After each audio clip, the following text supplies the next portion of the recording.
ನಾವು ಬಾಲ್ಯದ ಬೇಸಿಗೆ ರಜೆಯಲ್ಲಿ ಅಜ್ಜಿ ಮನೆಗೆ ಹೋಗಿದ್ದಾಗಲೆಲ್ಲ ಸುತ್ತಲಿನ ವಾತಾವರಣ ಹಸಿರಿನಿಂದ ಕಂಗೊಳಿಸುತ್ತಿತ್ತು. ಹಚ್ಚ ಹಸಿರಿರುವ ಹಳ್ಳ ಕೊಳ್ಳಗಳಲ್ಲಿ ಆಟ ಆಡುವುದೇ ಒಂದು ಆನಂದ. ಅಂದು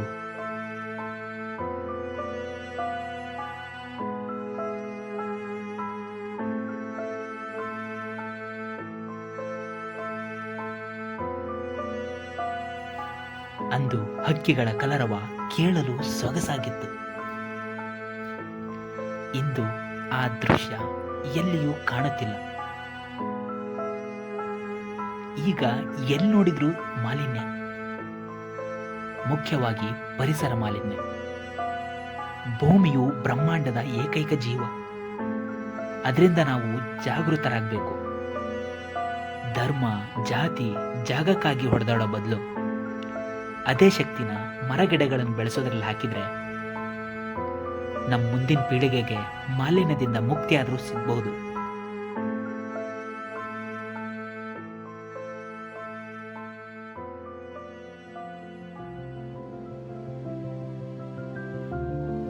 ತೇಜಸ್ವಿ ಅವರು ಒಂದು ಮಾತು ಹೇಳಿದ್ದಾರೆ, ಕಾಡುಗಳಿಲ್ಲದ, ಕಾಡು ಪ್ರಾಣಿಗಳಿಲ್ಲದ ಪರಿಸರವು ಸ್ಮಶಾನಕ್ಕಿಂತ ಭೀಕರವಾಗಿ ಕಾಣುತ್ತದೆ ಎಂದು. ಇಂದಿಗೆ ಅದು ನಿಜ ಅನ್ನಿಸ್ತಿದೆ. ಹಾಗಾಗಿ ಪರಿಸರಕ್ಕೆ ಮಾಡದಿರಿ ವಿಕೃತಿ, ಅದಿಲ್ಲದೆ ಇಲ್ಲ ನಮ್ಮ ಜೀವನ ಶ್ರುತಿ.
ಲಕ್ಷ ಲಕ್ಷ ಗಿಡಗಳನ್ನು ನೆಡುವವನ ಅಗತ್ಯ ಇಲ್ಲ.